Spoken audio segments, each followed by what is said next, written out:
And go. All right. Welcome, everybody. Glad to be back with everybody here and all of our listeners. What I'm going to do is just introduce the topic, and then Lori's going to talk a little bit about the kind of dialogue we're exploring, and then we'll dive right into it. So our exploration tonight is looking at the return. So this is the move from autumn into winter, Kidney 7, returning current. There's a lot of different ways that we can explore this. One is from the evolutionary perspective, where autumn can represent this culmination point, this sort of full completion of a structure. But then at the same time, there begins to be a dissolution that starts to occur. And in that dissolution process, we fall from this place of completion into a dissolving where we return to a place where we don't exactly know where we are. But from an evolutionary view, it's not just a circle. It's sort of like the fruits that occur at the end of the season. They fall to the ground and they carry their history with them. And so then there's this exploration of what does it mean to fall back into a place where we don't know where we are, but somehow we have the memory of where we've come from. And there's sort of the possibility for a new emergence, but we're not quite at the emergence phase yet. So this is one aspect of the return. But another aspect of the return is when we fall off the wheel altogether. And again, it's this kind of process where we have this moment of completion where we feel like we know who we are. But then all of that dissolves in such a way that we fall out of the wheel back to our sort of root nature. And this is the cultivation of wisdom. One of the characters for wisdom is um, the heart, and then above the heart, there's a hand, and then above that, there's branches like a broom. So you're like sweeping away the obscurations in the heart until all that's left is the deep root nature. So these are sort of two different aspects. One is going back to origin, and one is fruiting, giving birth to the seeds to the next phase of the evolutionary cycle. And I think I'll just leave it. I'll leave it there, and then we can just see where we want to go with all of that. Thanks, Alexander. It's beautiful, and I love just the invitation to return to that place where we don't know where we are. And I have to say, this really is one of my, and there's so many points, but this is one of my most beloved points for what it brings. And in speaking about dialogue, I feel like, in a way, this would be one of the points of dialogue. It's bringing us to the place where we don't know where we are, but to do that with intention. And I feel that dialogue is an opportunity to go to return to before we lived in binaries or opposites or separateness, but to return to before that, into that place of union and at the same time separation, to go into that place as a kind of group meditation or experiment where we don't know what's coming and we don't even know what we want to bring. And in thinking about this mode of being together that we've been engaging in over, I think it's 2 years now. Wow. That there's it grows in its preciousness, it grows in its potency.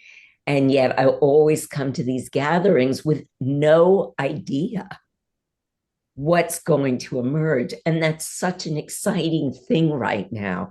I mean, for me, actually, to just speak completely from my heart, this is the place where I find hope. And it's so precious to me that we get to share this in an ongoing way, not just once, but that we keep coming back together and informing and devoting ourselves to what is emergent. And we don't even know what it is.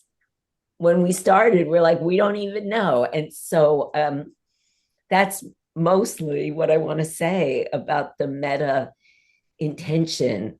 It's almost like to come together without intention and yet a very clear devotion to a way of being together that's not like anything else that's really happening out there.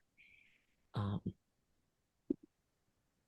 and again, that this for me is the place where we access the unknown, where we open to the possible, and where we actually are co-creating a conduit to something completely new, some very different new way of being together. So let's go.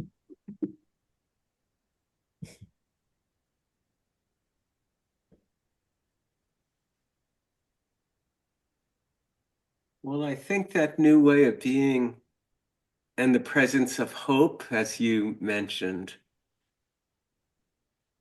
what arises in me is that the turning point is death and rebirth simultaneously.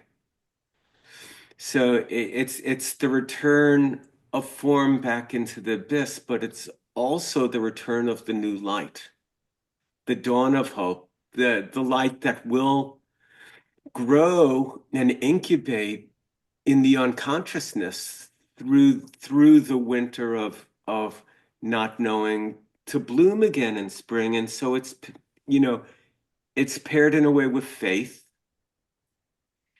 And I've been teaching their shadow class, and people have been calling me or writing me about their experiences, and it's just this structure that has come up in my own life, and I see over and over again where we can come to a point where things are challenging and life is calling for a response. And we know we don't want to respond in a way we've ever responded before, because to do so is just going to produce the same result. And it's just viscerally painful to respond in the way we have in the past based on triggers and based on conditioning. And yet we have no idea how to respond. We know life's calling for something different, and it isn't clear to us. And there is we're almost like brought to our knees, like the turning point is rock bottom. But at that moment, this new light is born.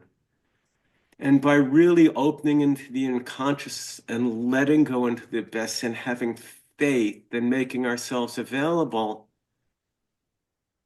some intimation or intuition can just start to form, and we feel its currents. And so for me, the turning point is like that birth of the new light and the faith that it gives to remain open and not to know, but to have confidence that something deeper, something new is coming. That's going to allow for what can't even really be conceived of, just intuited to know that there's a more wholesome way.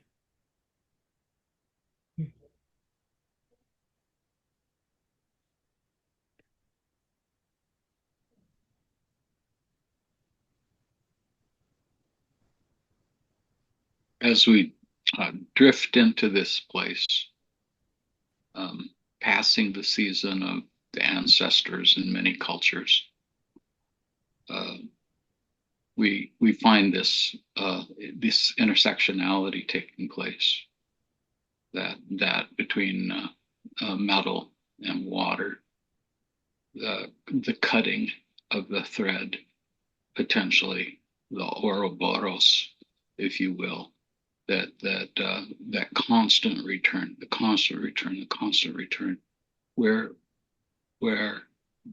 in a Gnostic tradition one might release the tail of the serpent at that Ouroboros, at that intersectionality between the metal and the water, between the breath and the being, and in this intersection we find ourselves in the place where our soul and its presence on this planet is the product of an ancestral current of blood, but also a celestial state of being, which is at this time of year, when the sun's so close to having just passed by the galactic center, which is that place of the source in many traditions, that place of where the source of heavens arise through the life gate, through the gate of destiny into this life, and that intersection of the metal and the water becomes the same as the water being the blood of our ancestry here in some sense, and that metal being that spaciousness of the heavenly component arising and combining together to provide the substrate of our existence here, that we can be fully liberated in this conscious awareness of being, and transforming that which is our blood and that which is our heavenly ancestry.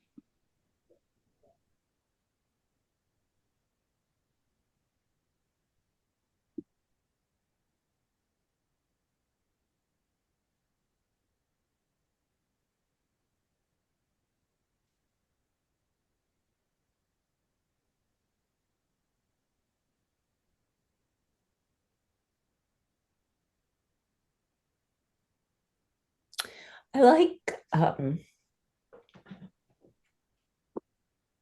Lonny, what you spoke to about this sort of dual nature of the point, which is both a relinquishing or a surrendering to these depths or this dissolution, but also the place where the light returns from.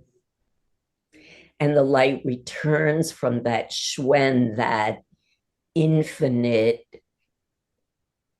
opacity that we can't see into, and yet we are called to dissolve into or surrender into. And again, I'm really struck, and this is just as we're sitting here together, at how that really does speak to what this dialogue calls us to as well. And this is the most deeply restorative point, that when I've needled it on people who are, their essences are coming apart, like the two sides of the wheel are, it's no longer spinning, that eternal recurring has been broken in a certain way, and that this point will bring the life force back. It has literally done that. Like, I have literally inserted the needle in this point, and a person returns, as if, somehow miraculously that battery comes back again, not infinitely, but it has happened. And so when we speak to what we're going down into at that little turn at the malleolus, that little spin, that there's a dipping down into. And I feel like that's also what we do when we're really in the dialogue, is dipping down into this place of incredible restoration that and it's not that any of us alone can do it. We can only do it almost in inviting together that mystery of the field, the mystery of Shwen, what life emerges from.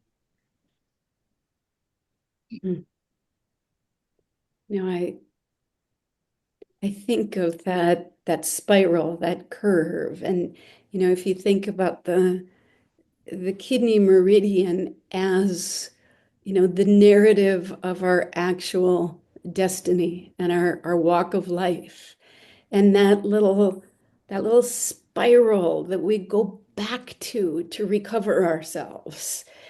And we have to go back and pick up those unfinished pieces, that those aspects of me that have been fragmented or lost or forgotten or neglected or whatever.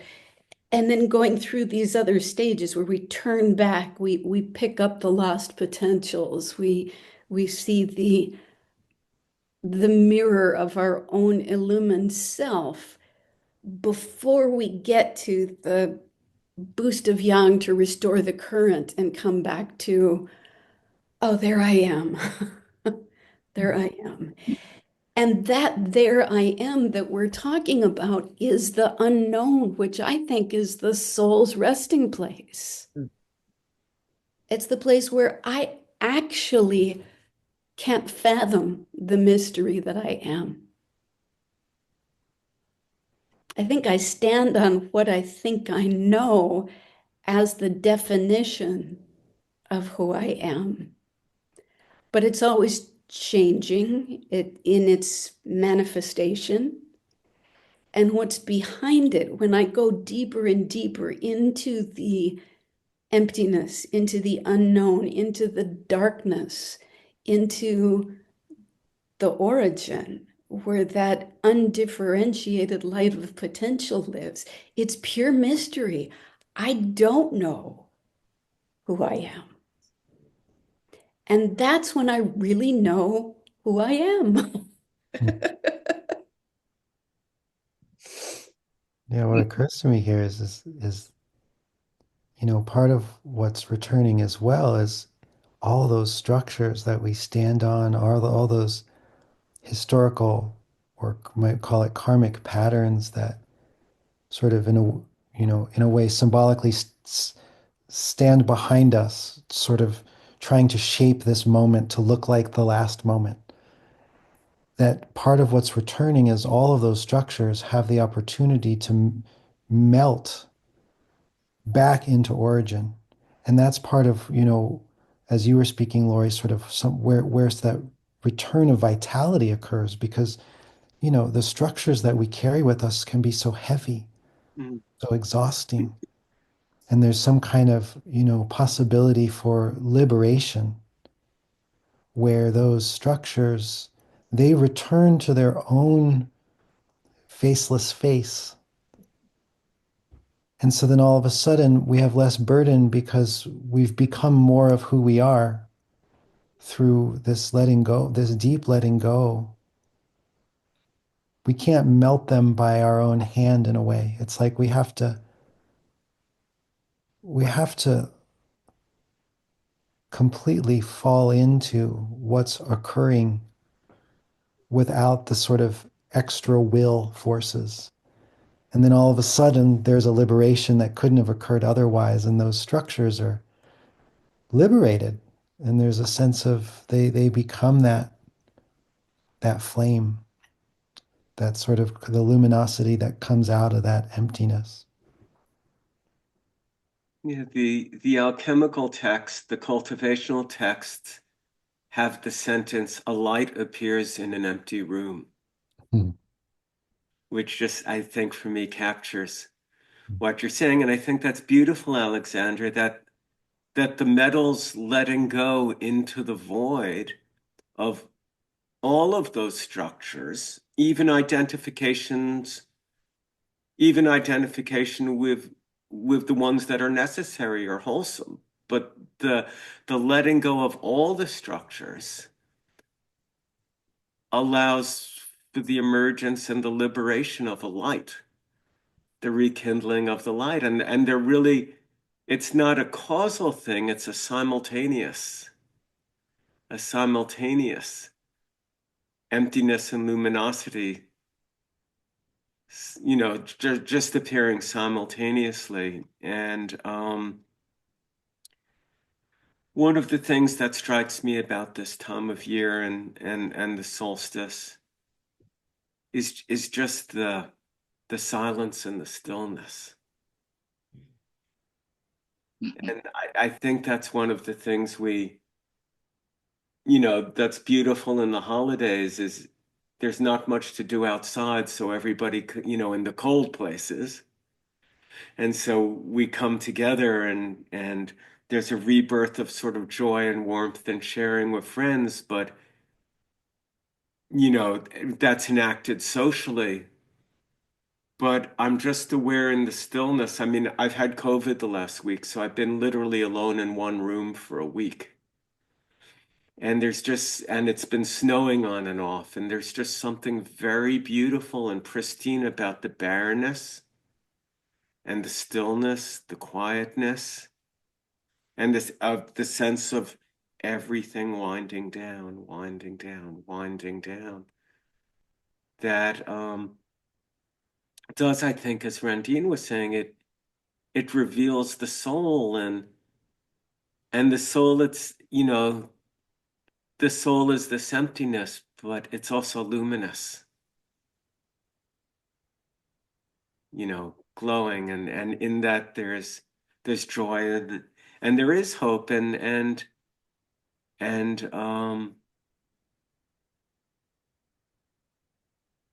a deep sense of everything being just as it is.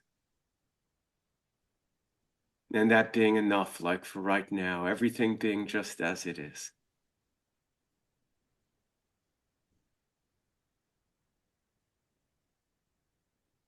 I'm going to sort of contradict a little bit here because speaking for myself personally, fear comes up with the darkness and the mystery and the change. There's fear and terror, and it calls for me personally to find, to listen out to the music of my heart. A little bit like a tango dancer listens to the music to know what the next step comes with the music.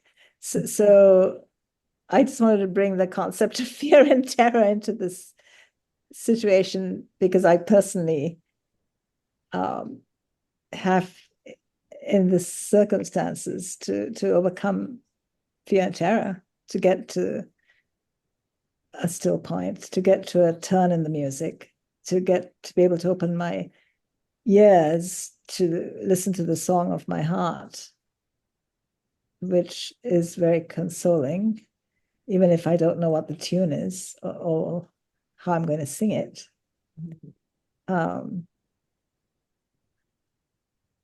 Curious to know what other people think about that. Well, Vasanthi bringing up the notion of the ears, of course, is the external of the kidneys, and that ability to hear into the abyss, listen into the chaos, and it is a frightening thing, and it takes an amount of courage, and the way we know that it's destiny is because it is, as Lonny was saying. And so being with that, gazing into the abyss, listening into the abyss,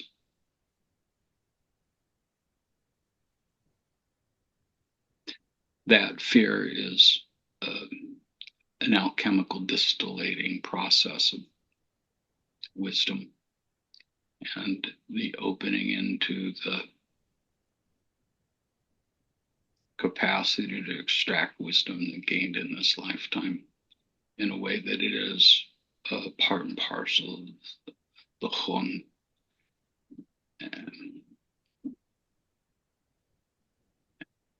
And that aspect of the soul that carries that material forward. Is there, and the question happens every year, it happens every night. Is this the time? Is this the time for the release? Is this the time for the complete liberation? And yet at the same time, within the context of the chaos of that abyss, there is no time. It's beyond time. We drop into that place where there is only that.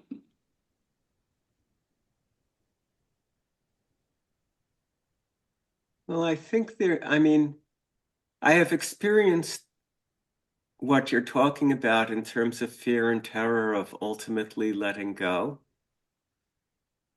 Mm-hmm. But I think we come, at least speaking for myself, my experience is that having done it over and over and over again in meditation and very, very, very, 12-hour sits without moving and 24 hours at a time, 3 hours on, 15 minutes off, and meditating since 1972, that there's a point where we can come to recognize that the terror is kind of an obfuscation that comes up on behalf of a very relative part of the self is experiencing that.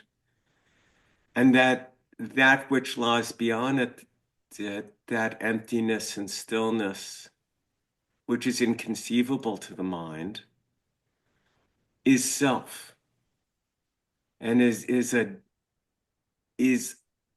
dimension, that emptiness and the luminosity that is its other face are dimensions of the self that actually in time come to be more real and occupy more of my identification than all the other structures that I've let go of in order to come face to face with that dimension of the self. So as Alexandra was saying, everything that was let go of to eventually stand empty-handed in the face of this vast, infinite vastness beyond the mind and beyond knowing. That which lays beyond the fear after the fear is let go of and seen through becomes so much more compelling as a foundation of who I am than all these other relative kind of structures. I think you hit the nail on the head there. It's sort of an awareness, having an awareness of all of that. Usually, if I feel that way, it's something that's just taken me completely by surprise, like birth trauma or something. And I think, oh my goodness, I thought we'd got past all this, and it creeps up, but I have to be able to recognize it, and then I can let it go. Because it comes in different contexts in hidden ways, and I have to laugh at it, but when I can recognize it for what it is, it's easy to let go.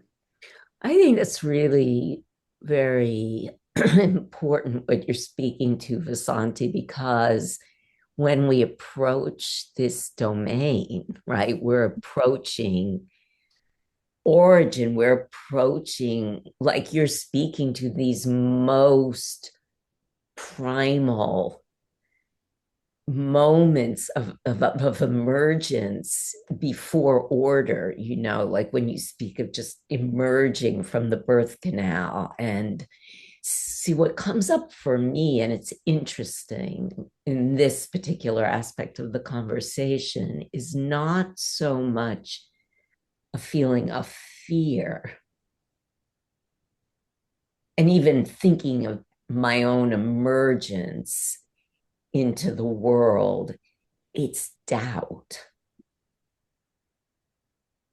And, for when I think of this point, I think of like, okay, metal moving to water. So we're in the let go, everything's going down right now.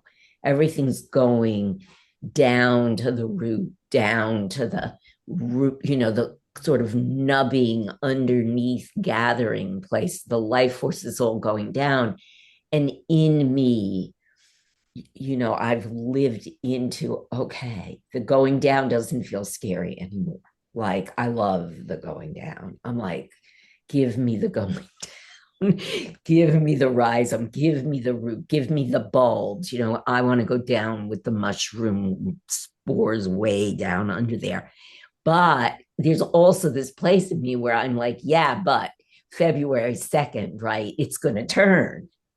And all that going down and gathering and nourishing those deep sacral primal genital places, it's going to come back up. Like, I have that belief. But then sometimes when I'll look around at the world and the outer world, or you might be with like I've been with and I'm like, oh my God, what if it doesn't? What if that what I believe is so fundamental, the turning point, the return. And then there's that moment. That's really there. I can get at the fear there. Like, it's not the going down. I'm like, give me that ride. but there's also, but what if it doesn't turn? Like, what if the return, like that dark goddess doesn't bring us through? That's an interesting place for me now. Your question sort of brought me to that. What if there's no arm? What if the infant emerges into this absolute chaos of the moment of the first breath, and there's no arm? The arms aren't there. The whole, the containment, that place where I can come back. That's an interesting meditation. It is the contraction and the descension of fear, just that is the downward. There is going to be fear, and fear is the portal that we have to go through in any death. But I've never thought about the doubt piece, because the doubt, like, what is the energy of doubt?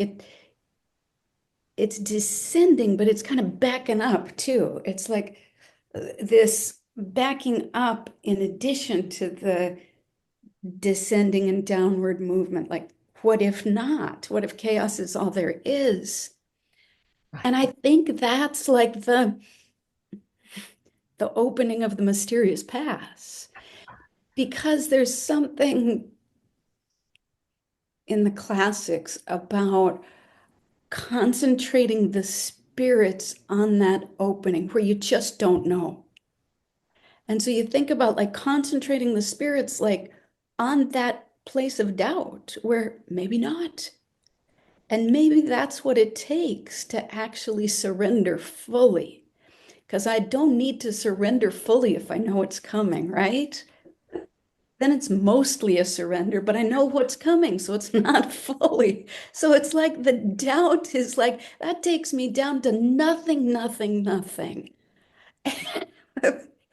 And then to concentrate the spirits and hold that opening, that maybe there's not going to be a rebirth. Maybe there's not going to be a next. Maybe it's just black hole forever. Well, Buddhists are totally into that. Yeah. I mean, that's the goal of Theravada Buddhism fundamentally. Nirvana. Well, not even that. Just Right? I think we're getting somewhere. Just Getting snuffed somewhere. out completely. but It's like, what if you put the needle in and there's nowhere it just keeps going, like the chi doesn't come, like the sap doesn't return. Maybe Okay, all right, okay. I hate it when that happens.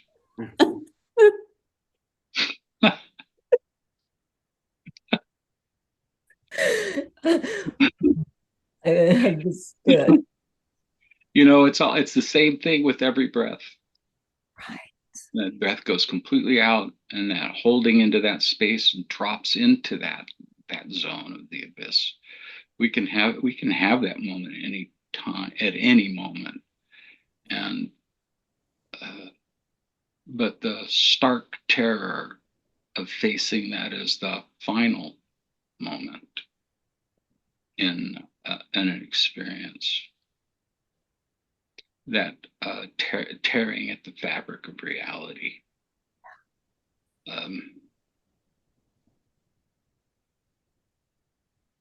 That there will be an end. Just as there was a beginning, there will be an end. And each season gets its beginning, middle, and end. And here we do it again and again and again. Is it even possible to conceive of it ending?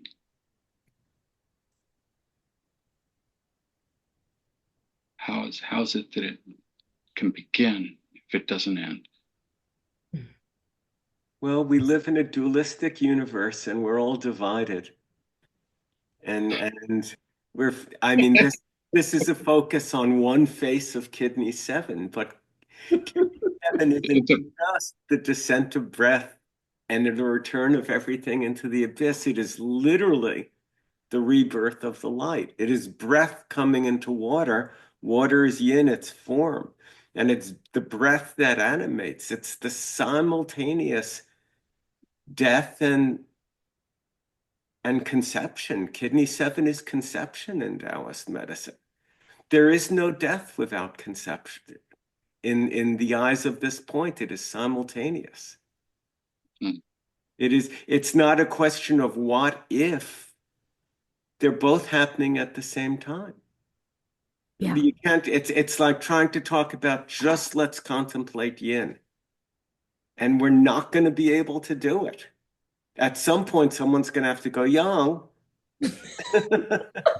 That's only in the context of being. When the dissolution takes place, when that unity field consciousness emerges, there's no yin, there's no yang. It's beyond yin and yang. Beyond yin and yang.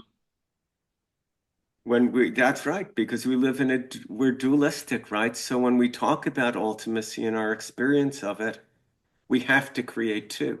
That's the first line in the Tao Te Ching. Right. And we only get the privilege of experience when that dualism arises. So that dualism is that moment of the pivot that is under discussion here in the form of a point, which probably deserves ritual fire. And this brings up for me when we're exploring the return, the return to what? And if we're returning to the seed, then we're in this question of, well, will I sprout? And what will I sprout into? But there's also that return where we fall off the wheel. into the wetness that is the whole thing and nothing. It's the timeless, the boundless, the out beyond the duality. But then there's a stepping back, like as soon as we step off the wheel and become the wetness, we realize the wetness is still arising as the wheel. And so then there's another kind of return. There's a return back into everything that is arising, but as the wetness. In which case, then all fear, doubt dissolves because there's only a self arising, self unfolding, self liberating. And so I was kind of hearing some of those. There's some of that sort of like whispering inside of what we've been exploring. The wetness is luminous. Kidney fire. Hmm. It's not, emptiness has a luminosity, it has a light. They're two faces that are simultaneous and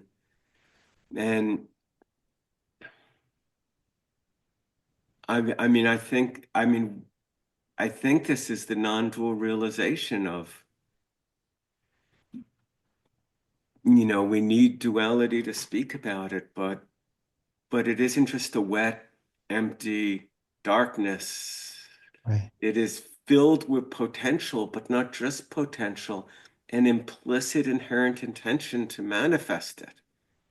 There's a spark, there's a something that even if 1,000,000,000,000 eons go by,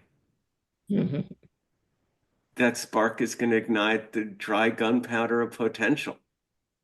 And so when we talk about maybe there won't be a rebirth, when I think of that and a fear arises around that, it's maybe I won't be reborn. But letting go of that, I have no faith that I will or won't be, and I have no idea if there's reincarnation. Makes perfect sense to me, and I've experienced some aspects of what the Tibetans talk about, both on entheogens and also in meditations, but I have absolutely no idea.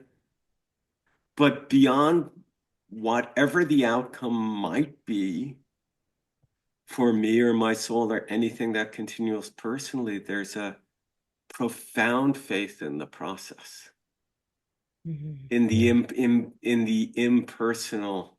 And I think that Chinese medicine, yes, it brings us into this world and understand, on the outside of it, brings us into this world and understand the dynamic flow of the elements and the movements of qi in existence, but it also brings us beyond that into this origin that I think Will pointed to in the beginning, and a profound relationship and a profound underlying rootedness and trust in that, very much beyond the personal. And Exactly. there's so much power in that. And that, I think, is what roots the power in all those upper kidney points.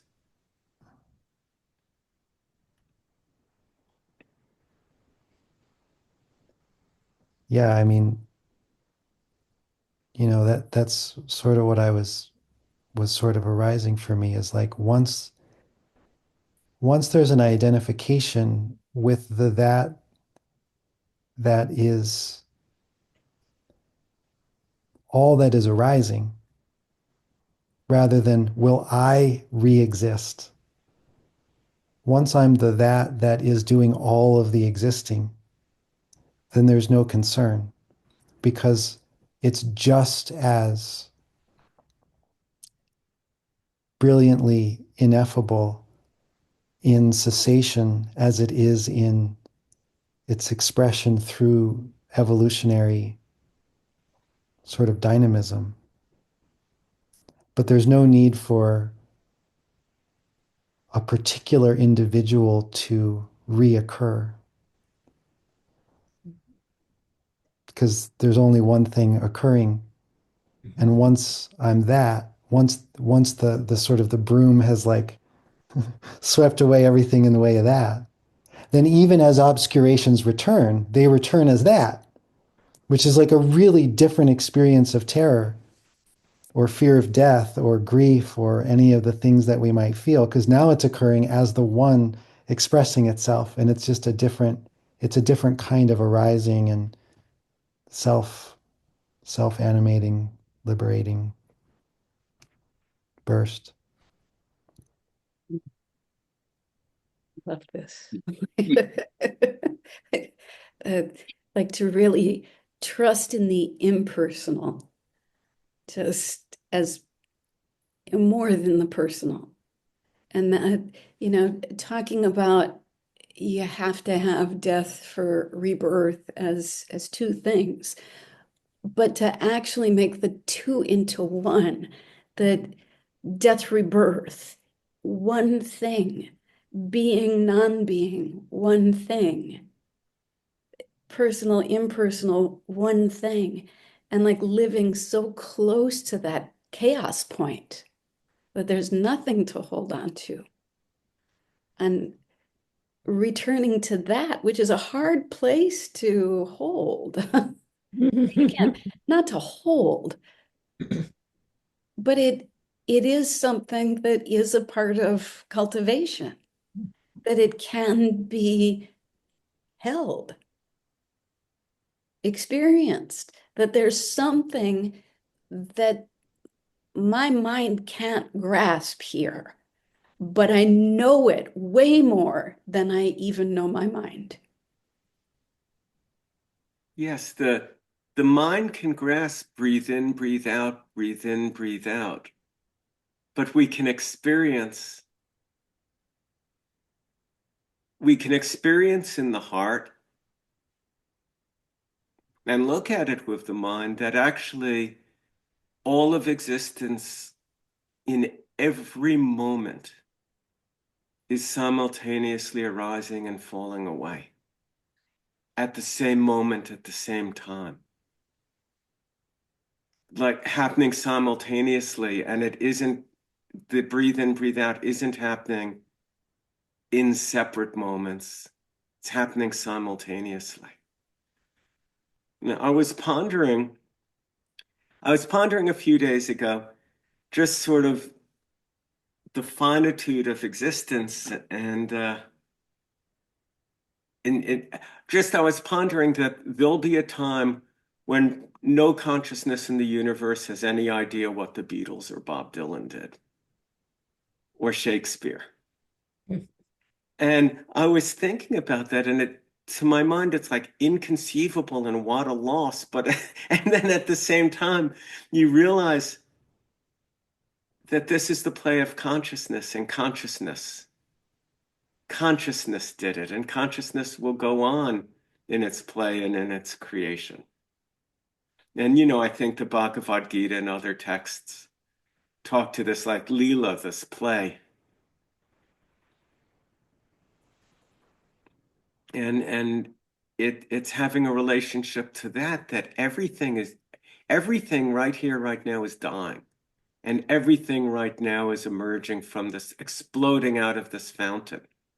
And so Kidney 7 draws the breath down into the abyss, but it also lays yang at the foundation simultaneously,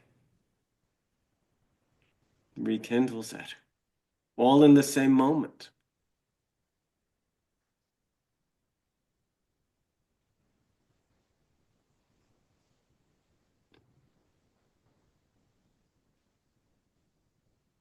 I mean, I think it's also really feeling into the point as you speak to it, Lonnie, and think, being in the point, in the moment, that there's a certain kind of choice there, or at least my experience has been choice. And I love what you're saying about the simultaneous, that the choice, both are happening at the same time. The choice can be, no, I'm going to go back down into the abyss, or the choice is I'm rising out of it. But in a certain sense, because time doesn't really exist, both of those are happening at the same moment. And I'm really getting that as we speak to this question. I mean, I know for myself, one of the really potent meditations is that I am in this very moment already dead. And the incredible amazing presence that brings me to, as for whatever reason the breath continues to infuse this body, that in a certain sense, because time doesn't matter, is already in that place of death. But I love what we're coming to, and what Randine you spoke to again, I think of it as not necessarily being in the chaos so much, but not denying it, like staying close to that place where it all comes apart. And as you called it, as you spoke to it, as a part of our cultivation, a necessary part of cultivation.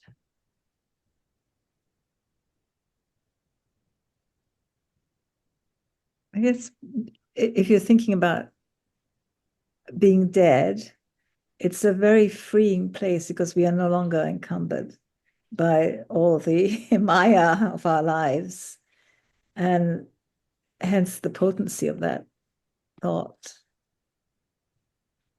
or thoughtless thought, which water rises to its own level, and it speaks to me at that level of being unencumbered and finding oneself in a different way, because one rises to something. Obviously, using the shape of the vessel allows for it to rise to its potential. Mm. Mm. But I like the idea of being unencumbered and free through that thought of death in some ways. It allows for bliss to arise. Yeah, that ultimate paradox that in that state of being dead to everything is my most alive. And that paradox of like Zhuangzi talking about, most men are like walking corpses, just recirculating the same all over again and again and again. That's a walking corpse. That's what most of us are doing. And we stop all that and we die to it all. And then we're really alive. So to contemplate the non-being, instead of walking around, who am I, who am I, who am I, like, who am I not is the more important question. And there's a dimension of recognition that the part of us that's already dead, another way of saying it is a dimension of ourselves was never born. Mm. Mm. And that provides a sense of a pervasive, continuous stillness, an emptiness and ground out of which I'm arising, but never separate from the part that is root.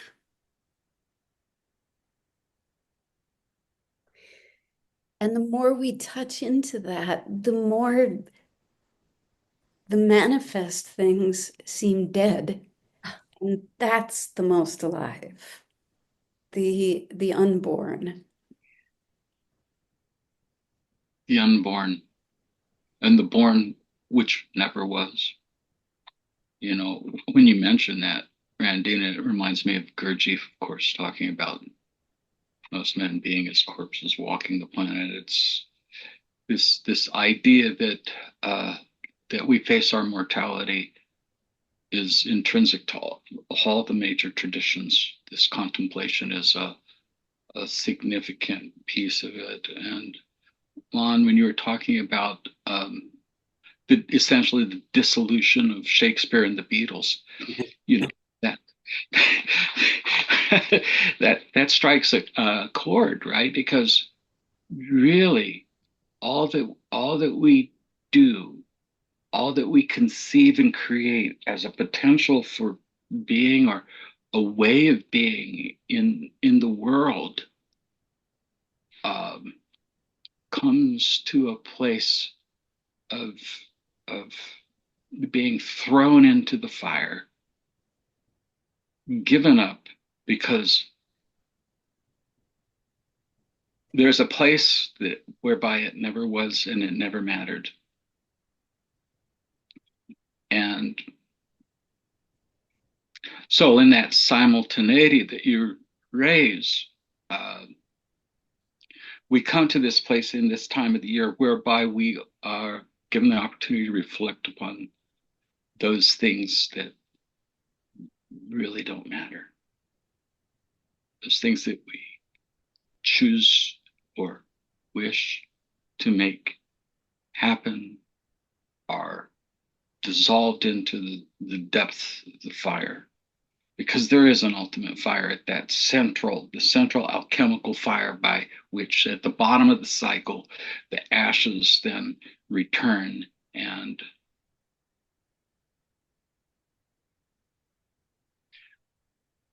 so that fu, the return, that hexagram is composed of earth and thunder, so that there is an explosion of self into this new world with all of its greater new possibilities, and hopefully absolved of the intention for some lasting presence in a field of Maya, which is ultimately in dissolution. But you're speaking also, Will, there to the hexagram itself, which tells us that that fire, that yang, it's almost like it's a special kind. You know, it's a special kind that comes up from the deepest, as you're speaking to that deepest down below place. That is such, I mean, in a certain sense, we're talking about the most profound mystery here that we're calling on with this point. You know, where does the return emerge from? And it, you know, to me, that is even to go down to that place in ourselves, which I feel like we're actually approaching together, is such a sacrament.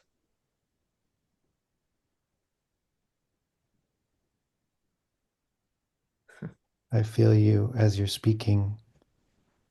It feels like there's this invitation into that place of that recognition of the inevitability of an end.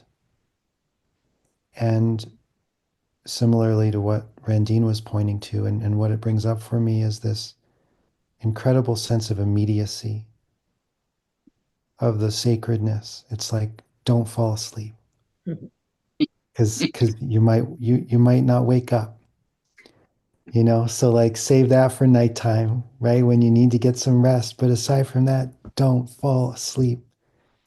And, you know, for me, uh, you know, I feel I'm aware of my own mortality a lot. And it sort of provokes two things. One is how precious it is to stay awake and to lean in to the life that's here. Give everything that can be given. And the other thing is the recognition that all of that, all of it is left behind. And so there's another relationship that has to be formed with what is it that I can take with me? What can I take with me through the gates of death? And the only thing I can take with me is my relationship to the faceless, formless one. And so there's sort of these two things, and as Lonny is pointing to, they happen simultaneously. Simultaneously, don't fall asleep, give everything, because this is it. And don't fall asleep, because all you can take with you is that formless. What's that? You're reminding me of this meditation formula that was extensively used by the guards along the Great Wall, who are not allowed to fall asleep. and it has Ma Huang in it, but it also has Scassandra, Wuetze. Yeah. In it. And so I'm losing my power here, but I have to switch rooms. Don't fall asleep. Speaking of, but it also had cinnamon and peony, white peony, baishao in it. So as this connecting of the Taiyang down into the Shaoyin, the metal. As a metal, let's say, and Well, bringing it like in, the formula does 1967. exactly what we're talking about here. There we go. I am, you guys. So great. I'm still losing my power. You gotta find that plug somewhere. Formula. I know. Anyway, but that formula, I've been using it for 30 years, and it's remarkable. And it's not like doing Ma Huang Tong, where you got enough Ma Huang to make you sweat, but it's enough Ma Huang to create a spark of consciousness at the level of that which is coming down and in. And it's doing it down through the Joy Yin, through the Baishao and the Peony, down into the Wu Weizi, the Schizandra, down, holding it down at the level of the kidney essence. Anyway, I love that formula. And I love that description of that formula. Cinnamon twig is a great metaphor for the Great Wall, too, right? Pushing out the boundary. Oh. Anyway, I found my plug. I think it's also that was so perfect, Will. I just want to take that clip. Yeah, it said everything. It was like you were coming through the birth canal. The birth canal. And there were all these prisms, like a 1960s Peter Sellers movie. It's so funny. And then you wound up back in the same room. So what changed? You just walked around the house with nothing changed, Lon. Nothing changed. Well, I think we can consider too that hexagram 23 and 24 exist as a pair. And at 23, we have the 5 yin lines with the yang line on top. And this is the fall equinox. And this is the floating pulse. This is the house that has a roof but no foundation. This is death. This is letting go.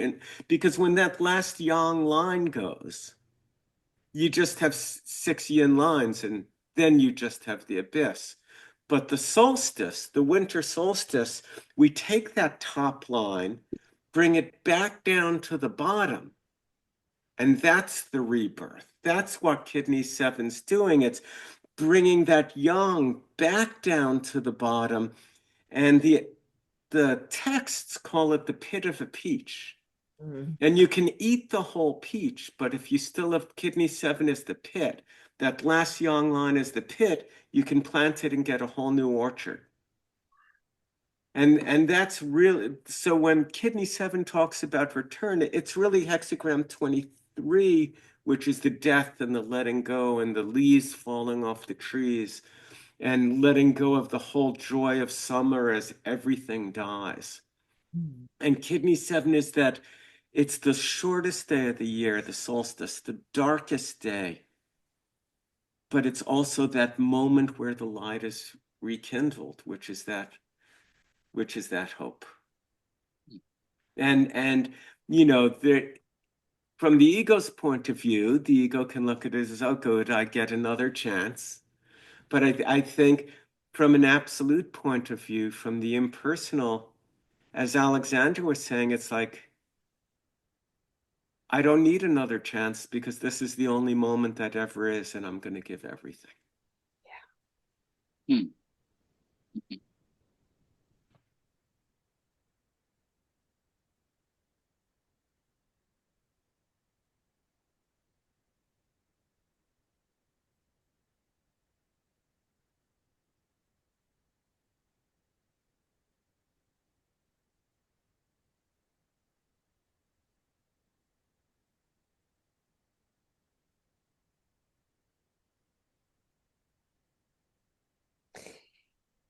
Yeah, so in a way, what we could say is that as in a clinical sense, like the great medicine that we're talking about here,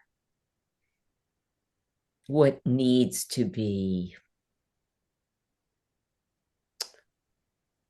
I don't know the word, like heal doesn't feel like the right word, but the concern, the medicine is the resistance of the metal, the backing up on every level, culturally, personally, you know, in our patients, whatever we're looking at, it's the resistance to this that we're talking about, the resistance to the abyss, the let go, the surrender into it, which is really, I feel like it's the great affliction that we're being called to somehow continue to address as practitioners right now in ourselves and in everyone we treat. Because there is a sense that we're facing a kind of dissolution, not just personally, but as a culture, as a planet. And so everything we're speaking to here is like what the opportunity is or what the medicine is for this time, not just of the year, but in a much larger sense.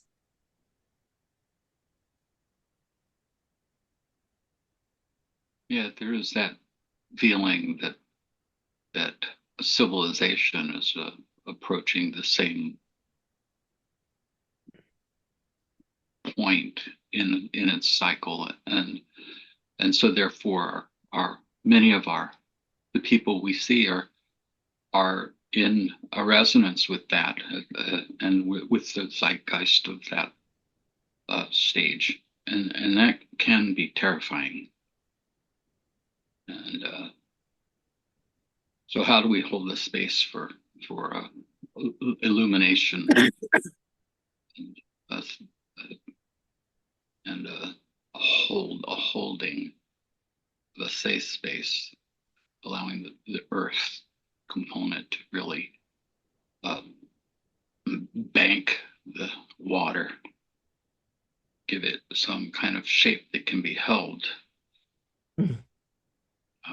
in order to reemerge with a sense of capacity.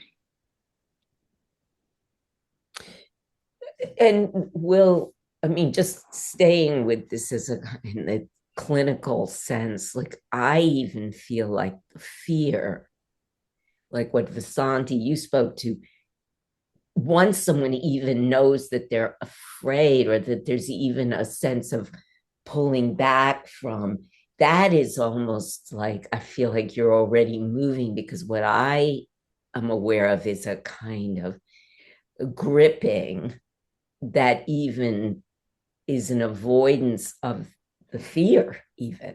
So the gripping or the holding, thinking that that somehow is providing a solution. And because I think in such Gebzerian terms, it's like when we approach these moments of leaping or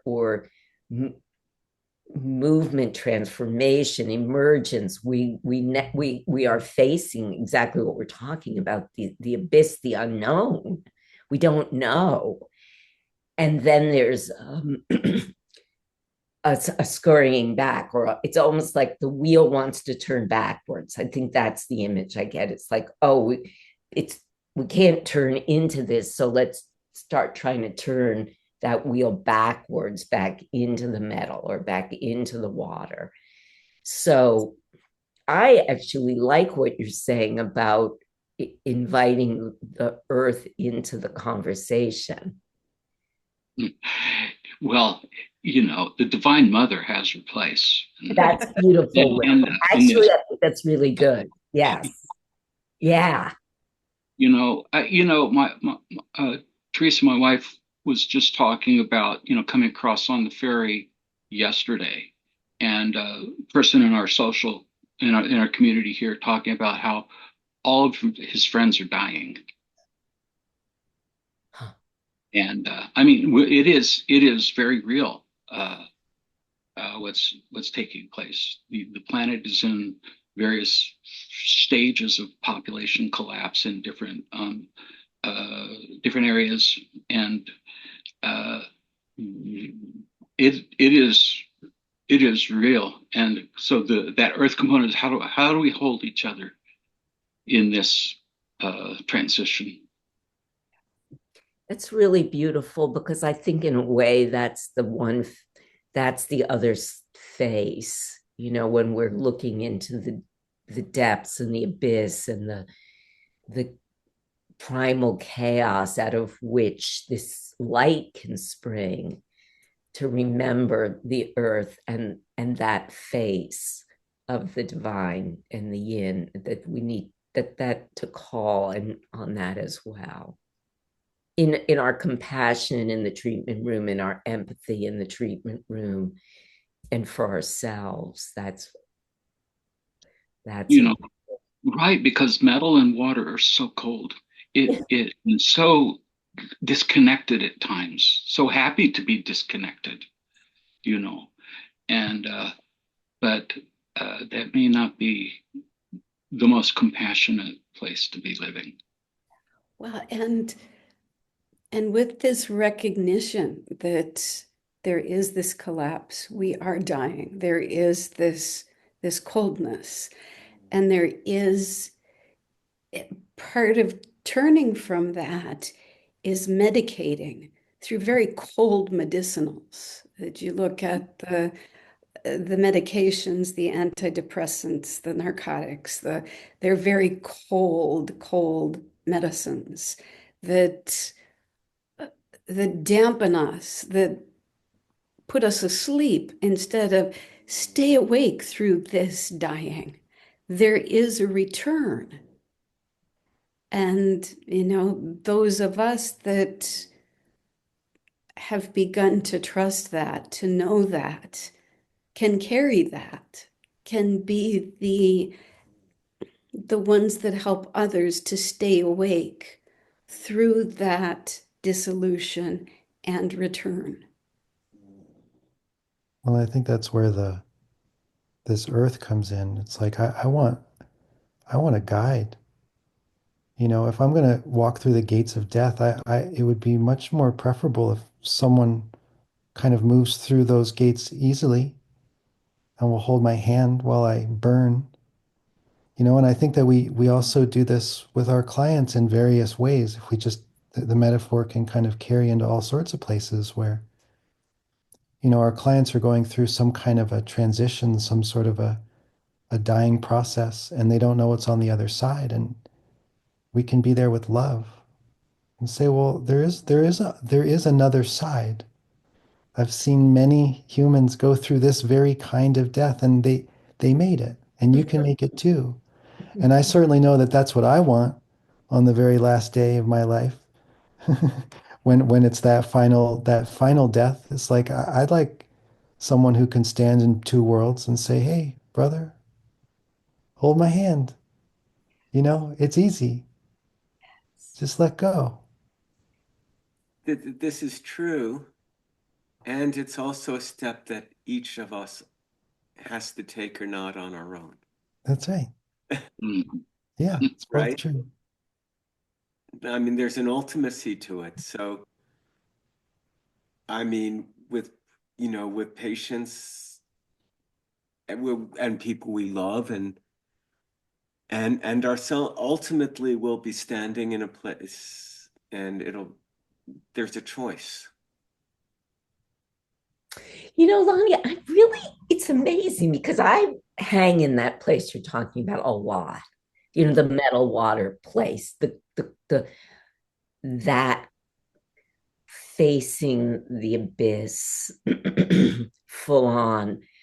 But in this very moment, Will, I feel like what you brought forward is shifting something for me around that. Almost like, when we come in and there's this incredible chaos, and yet the mother archetype is actually, I mean, not, we don't all meet that, but in some primal level of our being, that's as real as the other. And in this very moment, it's almost like a light bulb.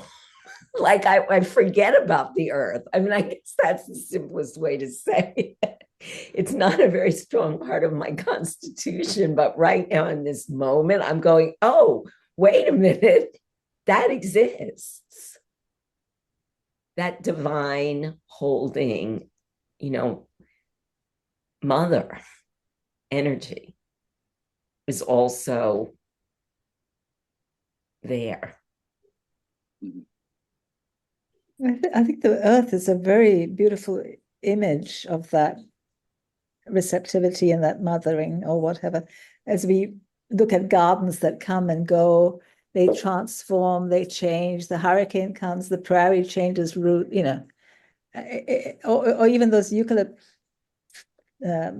forests in Australia, which need fire to ignite their seeds or whatever. All that change is all sustained by the earth in such drama. And it's always been there, not in the same way, but it changes, but it's there. And it's okay. Something new will come out of it, new species. And obviously, I don't know if that's forever, but it has rekindled itself, right, through the ages. And for me, that's a very comforting thought, because there's no separation between us and that earth. We're all part of it. We're part of some kind of ecosystem. The landscape, the terrain of who I am is much larger than who I think I am. As you're speaking, Vasanthi, and listening to what you're saying, Lorie, it's like this whole time we've been talking about metal into water and metal into water, and it's like, well, what we're talking about is a transition. It's been Earth all along. It's like the place in between, the place that carries us through, and it's going. Yeah, and it's so There's sweet. there are so many worlds, and it's the world, and many of my teachers talk about the fact that in the next iteration on this planet, this world, there are fewer wombs for people to reincarnate through than there is now, and such that it is extremely vital that we really awaken fully as much as possible in this moment, because if one believes in reincarnation, the opportunity for that on this planet is reduced severely in the next iteration. And but the possibility, Vasanthi, of the Earth actually being a world, and that there are many worlds and there are many possibilities for that level of incarnation in different places and spaces and dimensions. And so for me, it's a matter of becoming as fully realized, fully present as right, not falling asleep, Alexander. If I could just do that, that would be stunning. But, it becomes another goal in the play, which is ultimately destined to dissolution. So I don't mean to be a nihilist here, but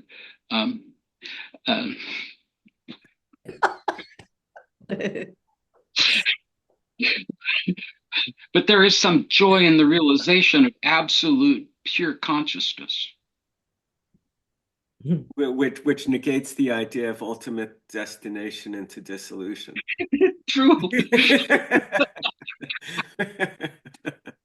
Yeah. I guess we all better go and needle ourselves at Kidney 7 right about now.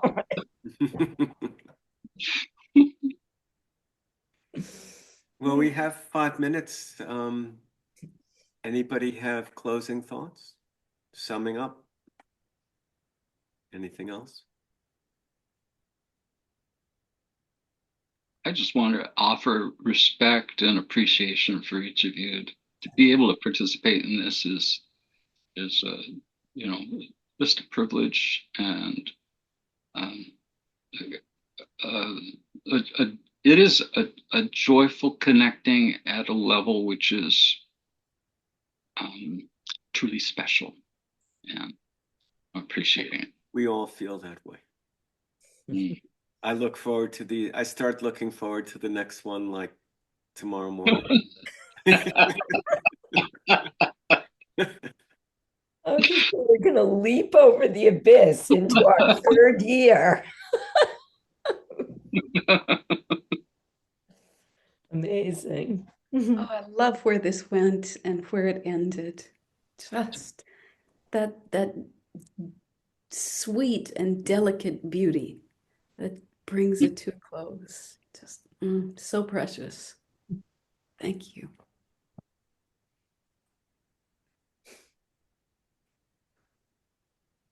Okay, thank you for all the listeners who've joined us, and we'll see you again in 2025.